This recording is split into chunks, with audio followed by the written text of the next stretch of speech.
The safe, sacred, new claphammer tradition. In the Netherlands, particularly in rural areas, there has long existed a tradition known as the claphammer tradition.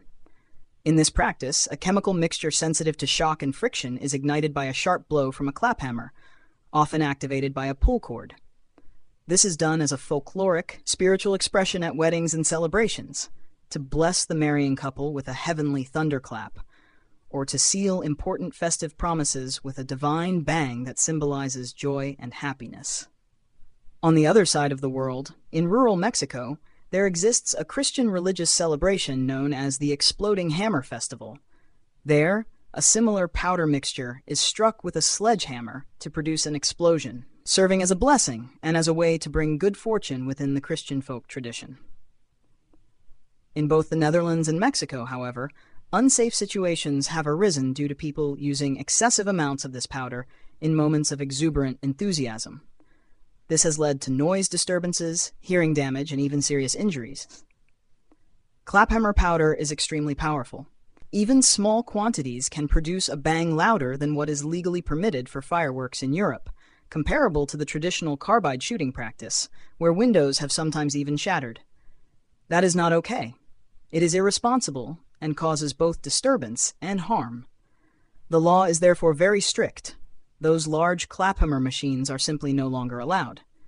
Yet, people continue to use them, because they are tied to wedding blessings, solemn promises to God, and the celebration of important festive moments.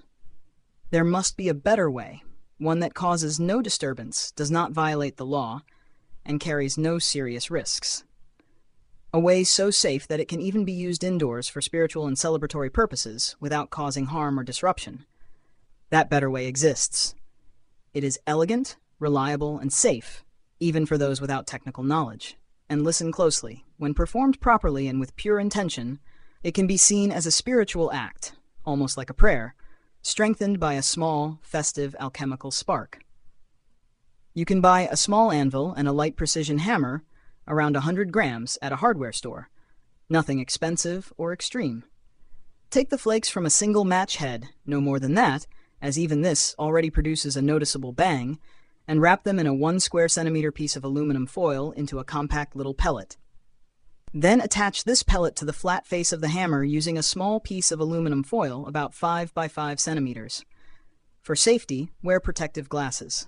Not out of fear, but out of respect for yourself. Because you are sensible. Because this is something that should be done with care and responsibility. Because intention matters. As you sow, so shall you reap. Negative actions eventually return to you, often amplified. It is a warning. What you sow, you will harvest. But more intensely.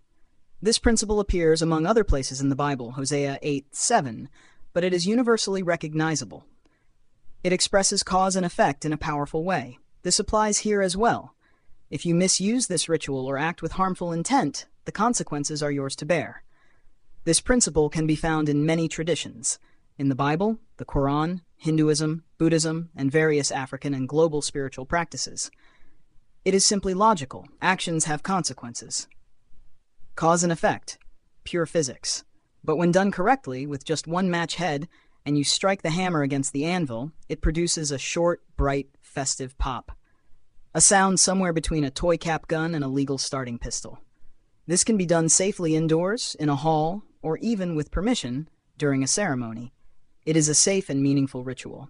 It can also serve as an educational demonstration, for example, to show students how powerful even small amounts of reactive substances can be. Again, it is just one match head. No more. So use this wisely. Misuse leads to negative consequences, for yourself and potentially for others. This method is used in certain spiritual traditions as a symbolic act, but again, intention and responsibility are essential. I am someone with a strong spiritual orientation, connected to omnicyclian.org, with a background in chemistry and physics, and with sound judgment. From that perspective, I say, this form can be safe and meaningful, if applied correctly. You may speak a wish or a promise while performing it. The small thunderclap then acts as a symbolic reinforcement of that intention. The more you believe in it, the more meaningful it becomes. You now have something that can create beautiful, connecting moments. But if used improperly, it can simply become too loud and cause harm. So, Do nothing foolish. Think. Act responsibly. Make something beautiful with it, without causing disturbance, without scaring the neighbor's cat. Can we, especially in these times, be a little more considerate of one another? You have something valuable in your hands. Treat it with care, for yourself and for others. Responsible action has brought humanity far, and right now we need even more of it. Thank you for your attention. Honor to the bride and groom, and may they live long and joyfully. Make something beautiful of this,